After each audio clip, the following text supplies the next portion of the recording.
Now let's begin. Top officials of the three leading broadcasters appeared before the Parliamentary Committee on ICT over the digital migration stalemate earlier today. As the standoff continues, the proprietors of KTN, Citizen, NTV and QTV say all they're asking for is 90 days for them to be able to migrate seamlessly to the digital platform. Francis Mtalaki has the details. Why are we where we are today? And what do you think can be done to break this impasse and make sure that we go back to the normal operations as soon as possible? These are utterances by the chair of the Parliamentary Committee on ICT, seeking to understand the stride made by both media owners of KTN, Citizen TV, NTV and QTV, and the government on the stalemate of a digital migration. This was a total complete ambush by the CAK, very deliberate, very mischievous. They go and file in court that they have given us a license and frequencies, and also we have agreed on the migration date.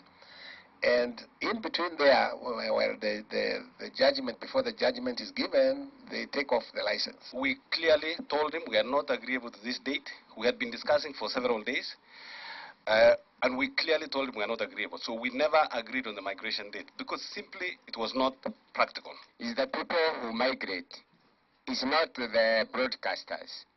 Broadcasters' responsibility is only to put a signal on air. And the media owners sought to explain why they are seeking for 90 days to be able to migrate to the digital platform. Honorable member here said that he was sold a set-top box, and at the end of the month, he didn't renew subscription, it was switched off. The fight that we are talking about set-top boxes is actually the work that the honorable member should be doing. Because what is happening in front of your eyes, and CAK and the minister, we can have this debate and have another conversation here. What's happening is Kenyans are being migrated, not to digital, but to pay TV. The owners gave an assurance that by then they will be sure of covering up to 70% of the country and ensure that every Kenyan has access to the free-to-air channels. If you're given up to June, up to May, will you be able to get set-top boxes to all Kenyans that are having television? This, in fact, we had asked the government to agree to April 30th. We only lost 1 month during the cancellation of the license. We still believe right now that we are able to deliver a digital signal in almost 70% of the areas.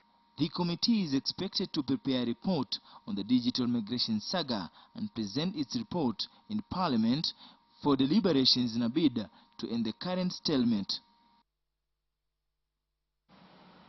President Uhuru Kenyatta's nominee for the position of Inspector General of Police, Joseph Kipchirchir Boinnet, was today vetted by the National Assembly and Senate Joint Standing Committee on National Security. Boinnet told the committee that he would fast-track completion of the ongoing police reform process to ensure an efficient and corruption-free police service. Lawmakers Yusuf Haji and Asmama Kamama, who chaired the session, spiritedly defended Boinnet when some members questioned the authenticity of his academic qualifications. Boinnet defended himself by saying that he obtained his first degree online. Patrick Amimo has more on the proceedings. Joseph Kipchirchir Boinnet, a career policeman who joined the intelligence service in 1998, appeared before Parliament for a vetting process to determine his suitability for the position of Inspector General of Police. He told lawmakers that he is of small physique compared to the former police boss David Kimayo, whom he wants to succeed. He has also been described as soft and reserved. Boinnet says he is equal to the task and will deliver.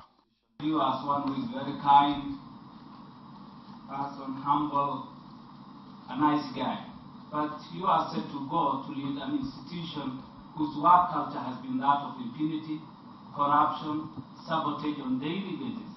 And as much as you have the values, you have the vision and what it takes to lead this institution, how do you think you will succumb to over 50 years of such kind of culture? It is indeed true, but that is the face that you see. Behind that is a very hard man. Over the years, the police has always been ranked tops on corruption indices. Members wanted to know whether Boinnet will end the vice and give the service a clean image if appointed the new police boss. Corruption is a threat to national security. I plan to deal very, very firmly with corruption. Boinnet has 2 master's degrees, one in security management and another in diplomacy. He says he also recently completed a course in security policy analysis from Australia. Some members questioned credibility of Boinet's academic credentials and even differed with the chairpersons of the Joint Parliamentary Committee, who appear to shield Boinnet from divulging academic information about institutions he studied abroad. Is it true that your first degree was from St. Paul's University? I'm allowed to transfer credit for high school diploma, which I don't think he has, trade certificate, polytechnic, and the independent student, blah blah. And then he got some academic credits towards that. So I would like him to verify and clear the air. So I feel even that question, when it was actually asked by Mheshimiwa Juguna, it was not clear. So actually, since he's here, why can't he also tell us? Because even me, down the line, I recall 40 years, I can recall the primary school I went, secondary school I went, all that. Boinnet ruled out any possibility of insubordination from officers in the service who are his senior should he be confirmed to the position. He however acknowledged the existence of mistrust and suspicion between the police and intelligence service. Cattle rustling is the other teething security concern that Boinnet would address once in office. The Joint Parliamentary Committee will compile a report for debate in the National Assembly and Senate, where members will vote to either confirm or reject Joseph Boinet's nomination. Patrick Amimo, KTN. And the Public Accounts Committee Chair, Ababu Namwamba, can tonight breathe a sigh of relief after he survived a no-confidence vote as chairman of that Public Accounts Committee. This is after members opposed to his leadership failed to marshal the support of at least 14 MPs.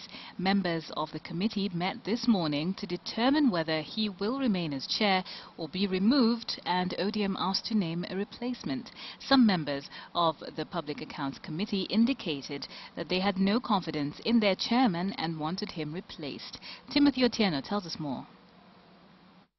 Chairman Ababu Namwamba has survived a near ouster today after a special sitting convened to decide his fate voted in favor of keeping him as the committee's chair. No, the allegations were baseless. There was no evidence.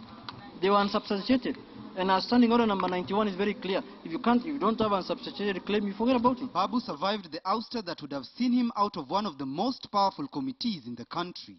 And so today, I am happy because my name has been cleared. And if anybody has any doubts about my integrity, I challenge you. Take this to any level, and I would be available to confront any allegations for purposes of clearing my name. For the chair of the committee to be removed, 14 out of the 26 members in the committee needed to have voted on the motion against Namwamba. In today's vote, only 13 were for his removal.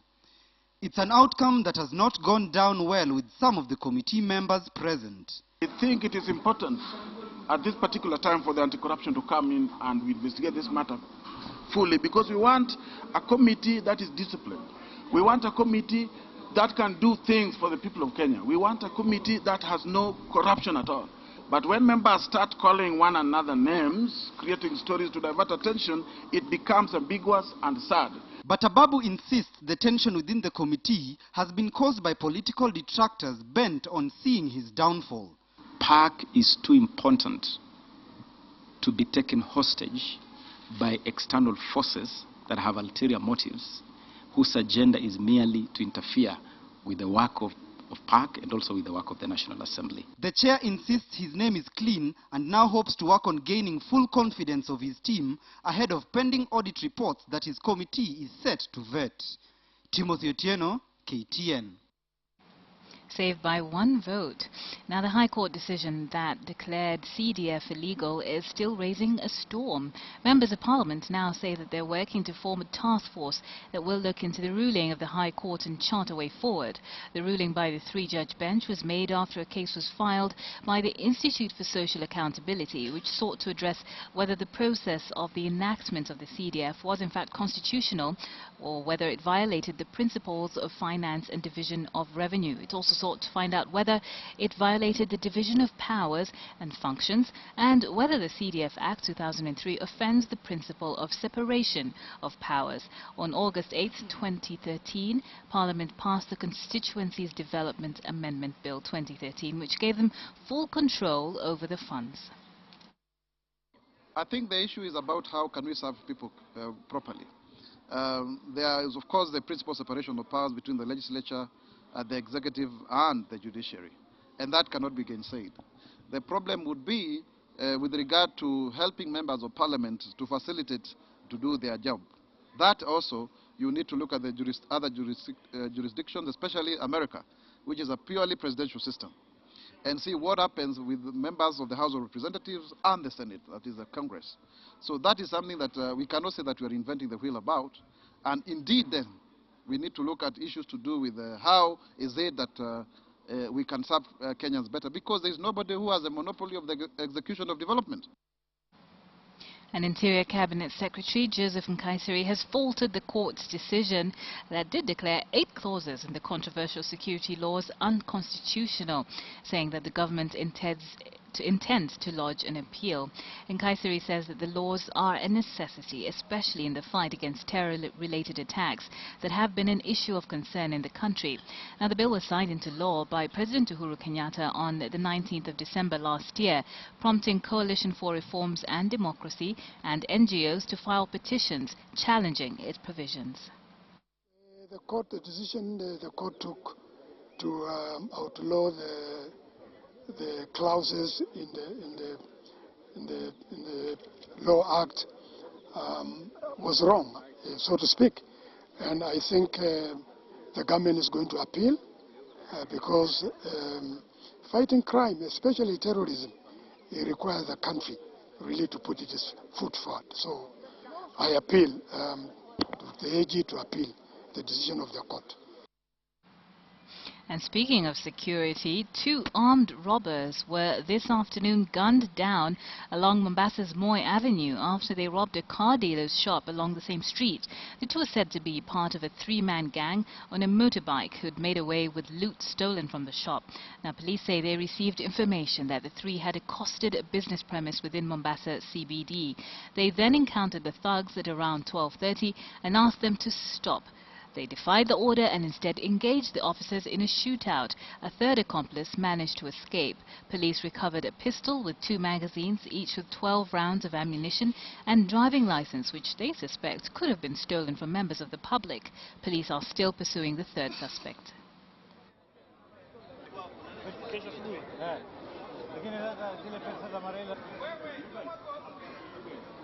There's something we are doing, yeah? There's a time for everything. Procedures you conduct. It's never enough. It is never enough. 2 have been shot dead. Their motorcycle is also recovered, and we are going to ascertain and will brief you shortly as to the premises that was robbed. Next, let's go to Kajiado, where the by-elections are slowly heating up, with several leaders from the political divide campaigning for their candidates. The latest being former Vice President Kalonzo Musyoka, who led several leaders from Mukambani as they campaigned for the ODM candidate Elijah Memusi in the upcoming by-election that will be held on the 16th of March 2015. The ODM leader urged the area residents to cast their vote in favor of Memusi, as the seat rightfully belonged to Cord after the area MP Joseph Nkaissery, who was from Cord, was appointed as Interior Cabinet Secretary. Now, Kalonzo also raised the issue of IEBC's credibility, especially considering the manner in which it carried out the general election, and he said that there's a need for an oversight international body that can oversee the conduct of electoral bodies within the country. Na ndio tunasema wenye kuwaweka hawa serikali kwa njia isiyofaa ni watu wanaitwa IEBC. Mimi nimeanza kampeni dunia nzima, vile tuko na ICC, na ndio umetoka Nambo kufanya hiyo kazi. And listen to me, in particularly Junior Mutula is a lawyer like me. We want an oversight authority worldwide, the equivalent of ICC, to superintend over jurisdictions ambazo zinafanya uamuzi mbaya.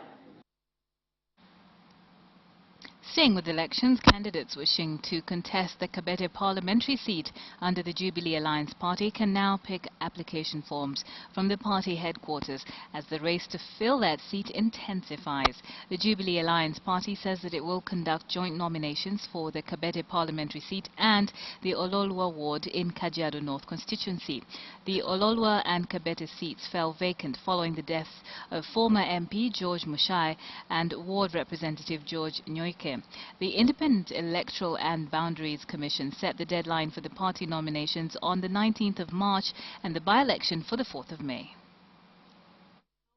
Gazetted, we do intend to conduct nominations for Jubilee Alliance Party, and we would want to notify all the members who are aspiring to be nominated to contest in the by-election that has been slated for 4th May 2015, respectively for Kabete constituency and Olorua County Assembly Ward in Kajiado North, that our application forms for all nominees will be available here at the Secretariat with effect from 2nd March 2015, that is Monday, the coming Monday. Obviously the forms will be available upon payment of the requisite fees.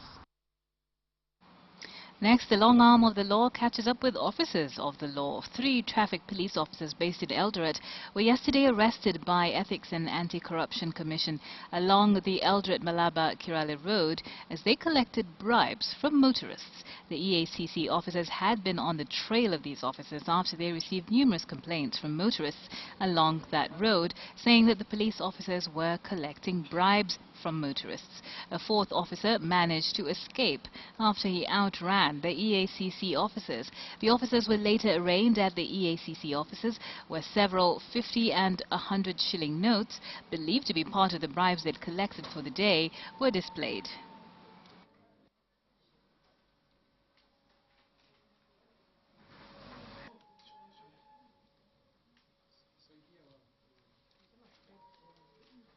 The investigators approached the scene. One of them managed to disappear. He ran what I can call mysteriously because they don't even see where he went, but there were 4. The 3rd one tried to escape, but the officers in hot pursuit were able to arrest him. So what occasioned this is that we have been receiving various complaints, several complaints from members of the public, what I can call an outcry, that there is a lot of solicitation of bribes on the roads. Let's talk business now. The central bank has kept its key lending rate unchanged as expected at 8.5%. The central bank rate has remained steady since May 2013, with the central bank saying that inflation remained within the government's target and continued to support macroeconomic stability. February inflation was, however, up marginally to 5.61%, but remained within the 2.5 to 7.5% target range. At its last meeting in January, CBK's Monetary Policy Committee lowered the Kenya Bank's reference rate, or KBRR, to 8.54%, sending a signal that the cost of loans should drop.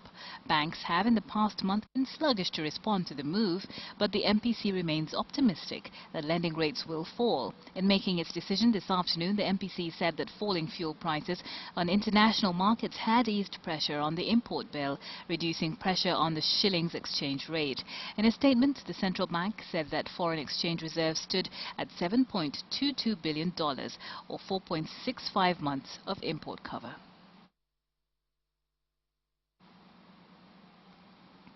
And fresh from posting 23.8 billion shillings in profit, the KCB Group is already casting its eye on further growth in 2015. The bank plans to grow its presence by leveraging on agency and mobile banking.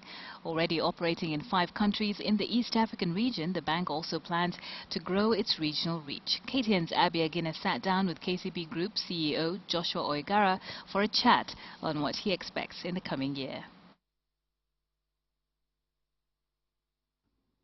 You've posted 18% rise in your pre-tax profits. Perhaps what would you attribute this to? This year specifically, we are seeing more growth on our advances and loans. There's bigger demand of credit in the market. Credit is growing at 25% compared to last year across all markets. We're seeing more activity on our alternative channels, so agency banking, mobile banking, and also we have a business which introduced last year called a bank assurance. This business are growing by more than 50% compared to the same period last year. So as we enhance more customer numbers or increase them, that is being an opportunity for us to be able to enhance our level of growth in the business. We've also been efficient. So the last 2-3 years, we've been improving considerably our cost structure as an organization. If I look at 2012, our cost-to-income ratio was at 60, and now we're at 50, and that has also been a strong progression for the business. The interest rates have been a source of concern for a number of Kenyans, and are we seeing the uptick going up as experts have pointed out? Interests have come back from a highs of 22%, actually 24%, to now average at 15.8, 15.9%. That shows you that as the interest come down, it's more a volume business. More customers are able to access more affordable credit. I mean, I would say as large banks and as KCB, we introduced, for instance, the most competitive mortgage business product in the market at 2.9 last year. And we do believe that that is what are going to accelerate the way credit increases in our market. 80%, 60% of our loans now are already been converted to the new reference rates. And by June, 100% of our loans will be on reference rate. How would you describe how the various regional markets performed? Kenya is growing much faster this year because it's becoming a big economy. It's growing at 5.3, 5.4%, most likely growing at 6%, looking at the IMF estimates. We see the other economies are also growing. All the countries this year are delivering a solid growth for us, except South Sudan, where we've seen slowdown of growth for the business. So for me, each of the countries, we're very excited for them. Uganda, Tanzania has been dramatic, growing at 55% compared to the same time last year. And that, for me, is the way to grow the business. Looking at South Sudan, you've mentioned that the performance wasn't that quite promising. In regards to looking at how you can redeem yourselves in that market, any plans moving forward? We do take a much more catalytic role in where we are, like in South Sudan. For us, it's difficult, yes, but South Sudan has always been a difficult market. Moving forward, which areas are we expecting to see more growth from? But the biggest growth area we've seen is on micro enterprises. So these are businesses borrowing, let's say, at 100,000 below. Small and medium enterprises, these businesses are growing at 60% for us in the last year. We're seeing large borrowers in manufacturing, construction, and energy, tourism. And then we've seen the personal lending hasn't grown as much. It's growing at roughly 15%, but it's still growing. We're very keen about Ethiopia today. It's a key market. DRC, Somalia is another area we have. I've spoken about this for the last 2 years, and I think as time folds, we have opportunities, we'll go in this market. You've been quite aggressive in terms of rollouts of innovative products, and one of them is in regard to the Cashlight.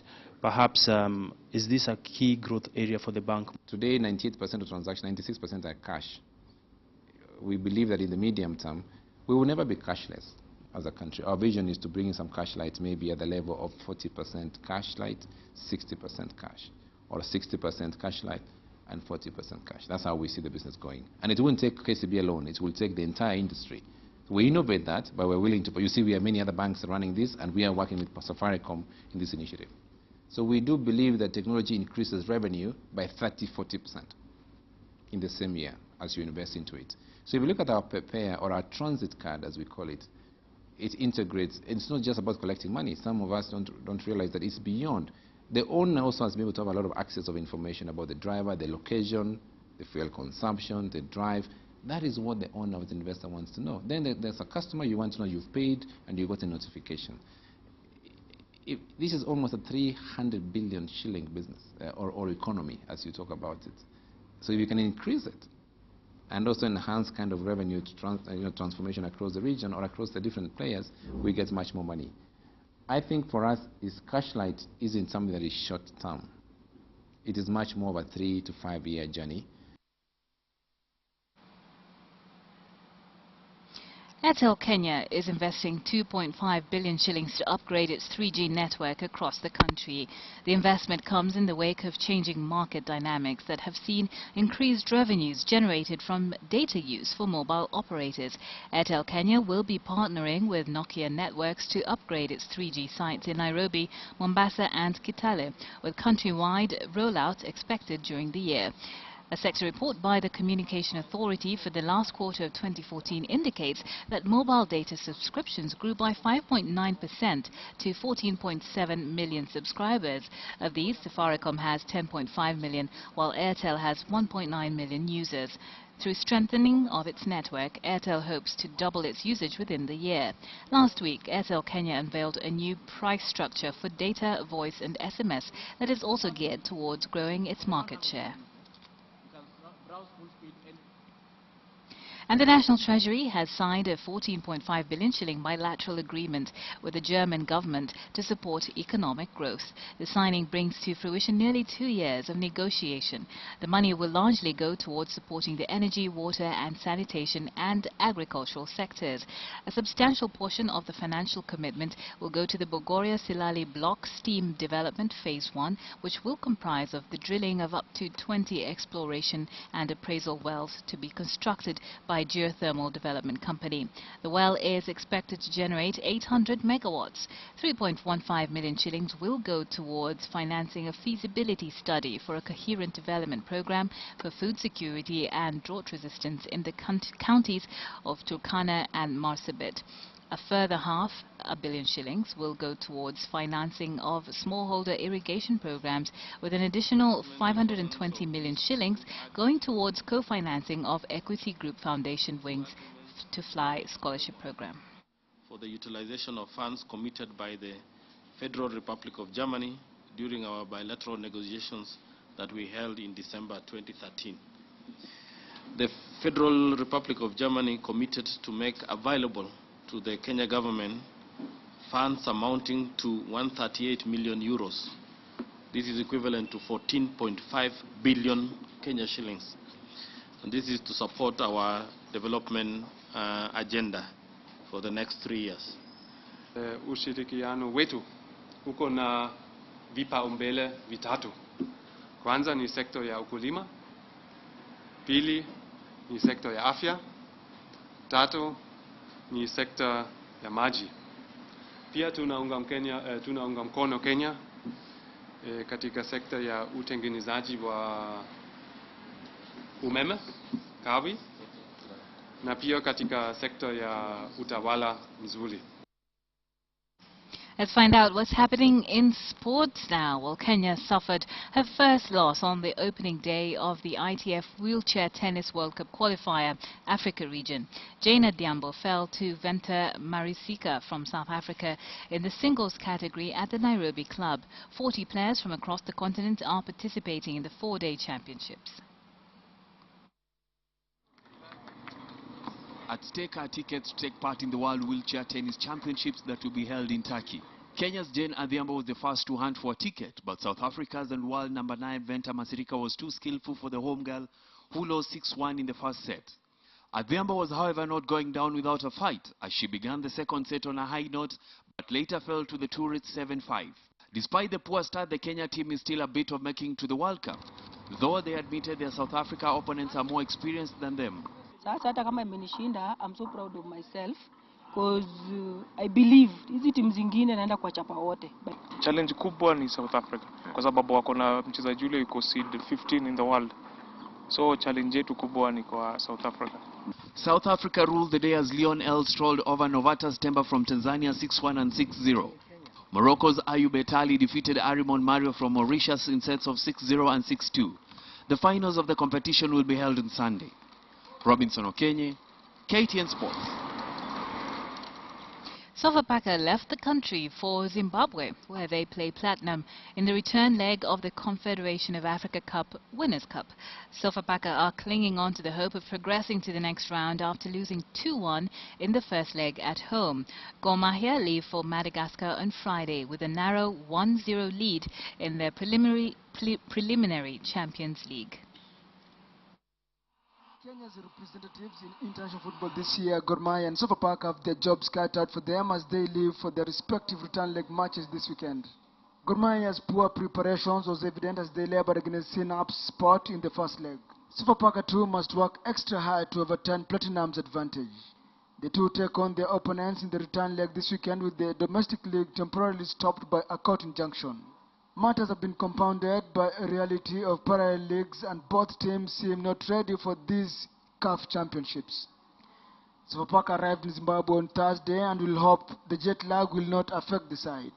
The Miners will be barred by the 12th man, and while Sofapaka did not have serious friendly match and the league temporarily stopped, FC Platinum thumped Central Region Division 1 side Gweru United 5-0 in readiness for Sofapaka. Gor Mahia travels to Mozambique on Saturday and play Synapse Sport on Sunday. Hassan Juma, KTN Sports. Now, German outfit Bayer Leverkusen got a slender advantage against Atletico Madrid at home with a 1-0 win. Goals from former Manchester United forward Dimitar Berbatov, Ferreira Carrasco and Kondogbia dealt a blow to Arsenal's hopes of reaching the quarter-finals of the Champions League for the first time since 2010. Arsenal, on the other hand, suffered a 3-1 defeat in the hands of Monaco from France. The defeat left a deep dent in the Gunners' hopes of reaching the quarter-finals of Europe's most prestigious competition. The Gunners look to have been handed a favourable draw, but a display that plumbed the depths of incompetence and naivete leaves them facing a last 16 exit once more.